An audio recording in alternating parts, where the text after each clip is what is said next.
defeat.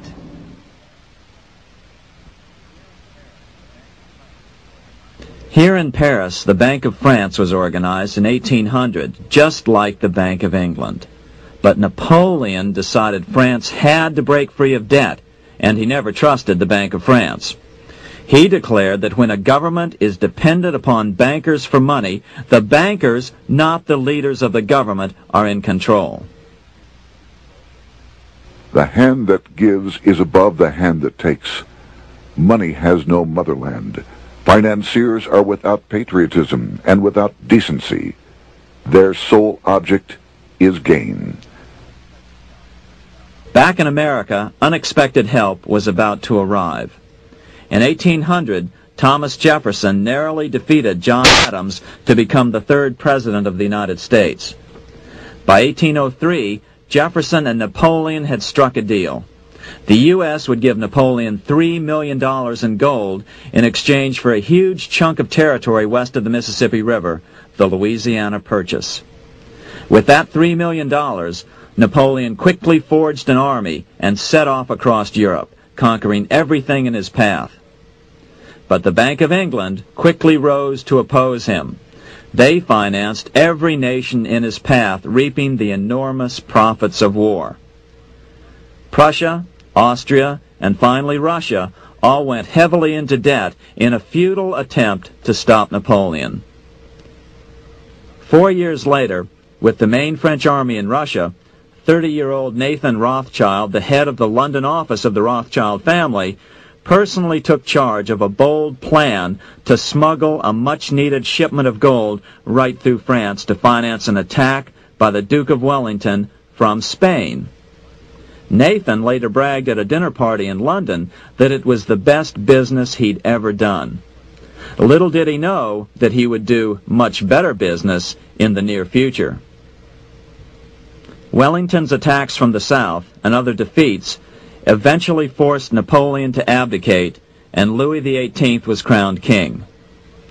Napoleon was exiled to Elba, a tiny island off the coast of Italy, supposedly exiled from France forever. While Napoleon was in exile on Elba, temporarily defeated by England with the financial help of the Rothschilds, America was trying to break free of its central bank as well.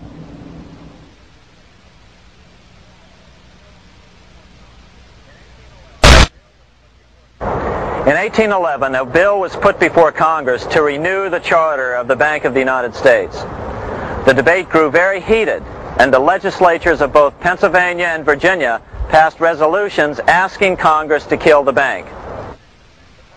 The press corps of the day attacked the bank openly, calling it a great swindle, a vulture, a viper, and a cobra. Oh, to have an independent press once again in America. A congressman named P.B. Porter attacked the bank from the floor of Congress, saying if the bank's charter was renewed, Congress, quote, will have planted in the bosom of this Constitution a viper, which one day or another will sting the liberties of this country to the heart, close quote. Prospects didn't look that good for the bank. Some writers have even claimed that Nathan Rothschild warned that the United States would find itself involved in a most disastrous war if the bank's charter were not renewed. But it wasn't enough. When the smoke had cleared, the renewal bill was defeated by a single vote in the House and was deadlocked in the Senate. By now, America's fourth president, James Madison, was in the White House. Remember, Madison was a staunch opponent of the bank. His vice president, George Clinton, broke a tie in the Senate and sent the bank into oblivion. Within 5 months, England attacked the U.S., and the War of 1812 was on. But the British were still busy fighting Napoleon, and so the War of 1812 ended in a draw in 1814. Though the money changers were temporarily down, they were far from out. It would take them only another 2 years to bring back their bank bigger and stronger than ever.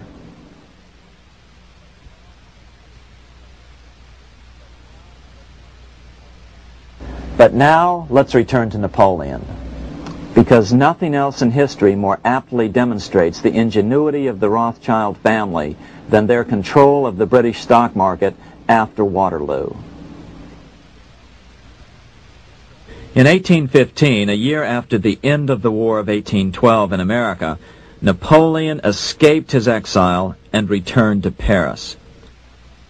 French troops were sent out to capture him, but such was his charisma that the soldiers rallied around their old leader and hailed him as their emperor once again. In March of 1815, Napoleon equipped an army which Britain's Duke of Wellington defeated less than 90 days later at Waterloo. Some writers claim Napoleon borrowed £5 million from the Bank of England to rearm, but it appears these funds actually came from the Ouvard banking house in Paris. Nevertheless, from about this point on, it was not unusual for privately controlled central banks to finance both sides in a war. Why would a central bank finance opposing sides in a war? Because war is the biggest debt generator of them all. A nation will borrow any amount for victory. The ultimate loser is loaned just enough to hold out the vain hope of victory, and the ultimate winner is given enough to win. Besides, such loans are usually conditioned upon the guarantee that the victor will honor the debts of the vanquished.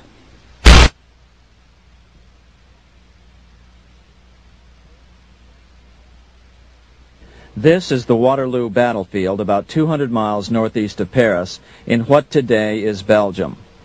Here Napoleon suffered his final defeat, but not before thousands of French and Englishmen gave their lives on a steamy summer day in July of 1815.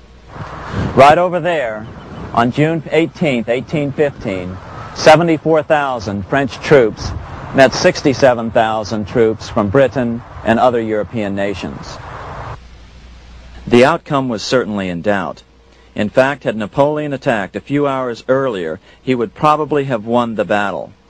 But no matter who won or lost, back in London, Nathan Rothschild planned to use the opportunity to try to seize control over the British stock and bond market and possibly even the Bank of England.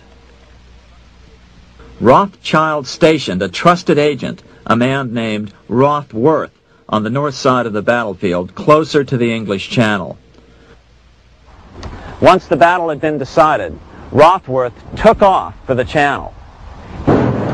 He delivered the news to Nathan Rothschild a full 24 hours before Wellington's own courier.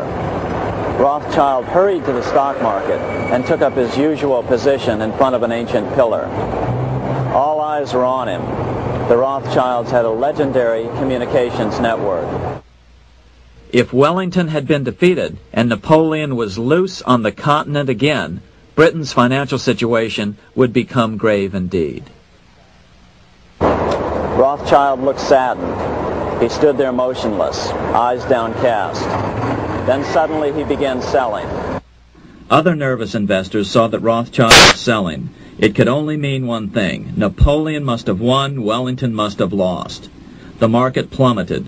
Soon everyone was selling their consols, their British government bonds, and prices dropped sharply.